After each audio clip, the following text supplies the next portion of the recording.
they an ancient order? Or a shadow government? A harmless social club? Or a satanic cult? What is the reality behind the Masonic conspiracy theories? It turns out there is less here than meets the all-seeing eye. If it were a secret society, many of us would not know about it. I mean, good heavens, we're in the Yellow Pages. We put bumper stickers on our car. Despite legends that suggest an ancient past, the Freemasons are a modern phenomenon. What began as stonecutter guilds in the Middle Ages evolved into progressive social clubs by the 18th century, and they employed the tools of the construction trade as metaphors for building a better society based on equality and moral conduct.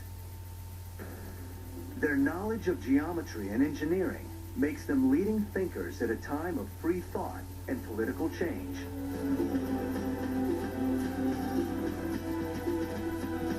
But their symbols and secrecy make them suspect to kings and churches who don't like secrets or political change. Maybe they see this as part of a conspiracy and they're going to look for villains.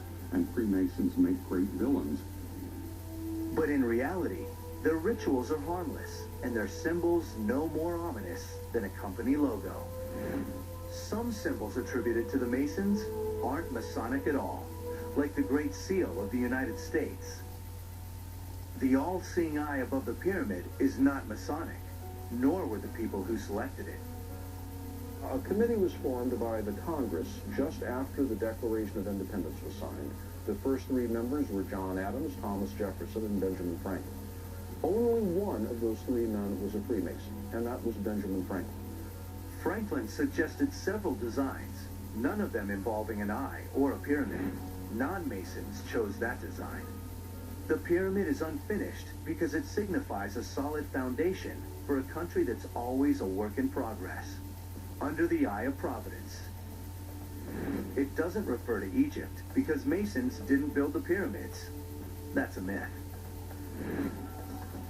If the Great Seal were a symbol of America's founding Freemasons, it would have appeared on the dollar long before it did.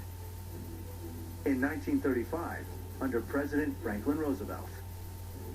Henry Wallace, Roosevelt's vice president, thought that the Great Seal was a Masonic emblem.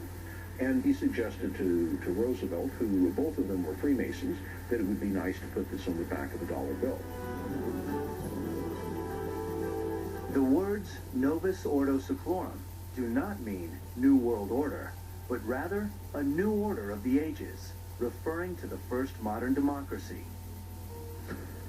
And as for the parlor trick of finding the word Mason on the Great Seal, that's all it is, a trick. Likewise for the satanic pentagram supposedly formed by the streets of Washington. There are some conspiracists that believe that the Freemasons made some kind of satanic symbol just north of the White House with a pentagram. But the pentagram's not even complete. Rhode Island Avenue doesn't go all the way to Connecticut. If we're so darn powerful, how come we couldn't make a complete star?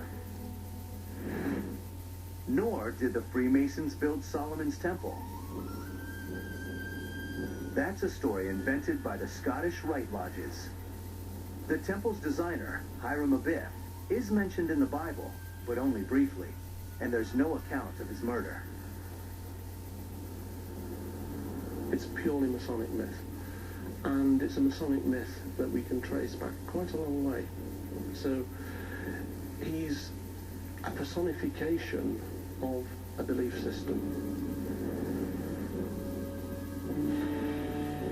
The Templar Knights were based in the ruins of Solomon's Temple, but they found no secret knowledge. They didn't go into hiding when they were disbanded. And they didn't resurface as the Freemasons, nor did they ignite the French Revolution. It's a claimed heritage, it's a legendary heritage, but I can't give you any historical evidence to support it, but it's a lovely story. The two pillars of knowledge in Rosalind Chapel were never found in Solomon's temple. The Templar Knights never came here. And while Rosalind's builder was William Sinclair, it wasn't this William Sinclair, the Masonic Grand Master. Rosalind was built by his ancestor 3 centuries earlier, in the 1440s, before the Freemasons were formally established.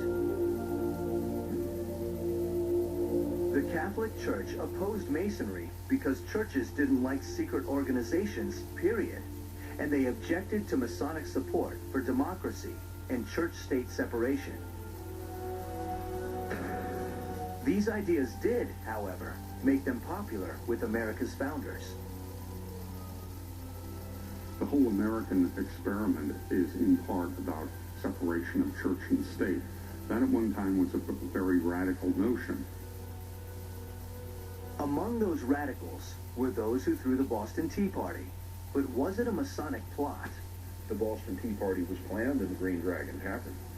Indeed, the Freemasons were involved, but so were the non-Masons. Every man that was in the tavern that evening was pressed into service. The group responsible was the Sons of Liberty, only some of whom were Masons. Only 9 of the 55 signers of the Declaration of Independence, and only 1 out of 3 American presidents are known Masons. Neither of the Bushes are Masons. And Yale's Skull and Bones Club has nothing to do with the craft. Consequently, the senior Bush's service at the UN and the CIA had nothing to do with the fact that a Freemason, Harry Truman, established those institutions. As for claims that the Masons are a murderous cult, if there's no age-old conspiracy, there's no need to kill for it. William Morgan's disappearance was the work of renegades. It was not an official act. The shooting death of William James in New York was an accident, not a Masonic rite.